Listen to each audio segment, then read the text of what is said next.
वाशिममध्ये तब्बल 22 वर्षांपासून फरार असलेल्या एका महिला आरोपीला अखेर पोलिसांनी अटक केली आहे।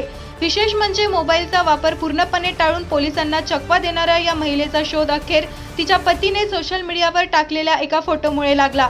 मिळालेल्या माहितीनुसार 2004 मध्ये लिव्ह इन रिलेशनशिपमधील वादातून माधव गोटे यांच्या खून प्रकरणात पंचशील उत्तम थोरात ही आरोपी होती।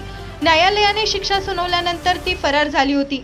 पोलिसांपासून बचाव करण्यासाठी तिने गुजरातमध्ये जाऊन नवे आयुष्य सुरू केले आणि स्वतः मोबाईल वापरणेही टाळले। मात्र तिच्या पतीने सोशल मीडियावर अपलोड केलेल्या फोटोवरून वाशिम पोलिसांच्या सायबर पथकाला महत्त्वाचा धागा मिळाला। त्यानंतर स्थानिक पोलिसांच्या मदतीने गुजरातमधील खंबालिया येथे सापळा रचून आरोपीला ताब्यात घेण्यात आले।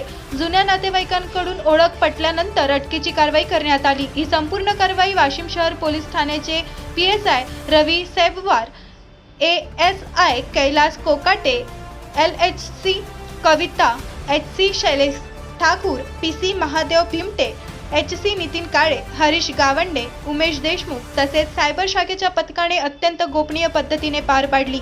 सध्या आरोपीला न्यायालयीन आदेशानुसार अटक करण्यात आली असून पुढील कायदेशीर प्रक्रिया सुरू आहे। पोलीस स्टेशन वाशिम शहर येथे अपराध क्रमांक 175/2004 हा गुन्हा दाखल होता। त्यामध्ये आरोपी पंचशीला थोरात यांना अटक करण्यात आलेली होती। सदर गुन्ह्यात 2005 मध्ये सदर महिलेला सेशन कोर्टाने जन्मठेपेची शिक्षा सुनावली होती, परंतु सदर महिला ही प्रथम उच्च न्यायालयात आणि तदनंतर सुप्रीम कोर्टात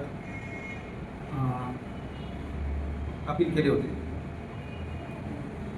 दरम्यानच्या कालावधीत उच्च न्यायालयाने महिलेला जामीन मंजूर केलेला होता।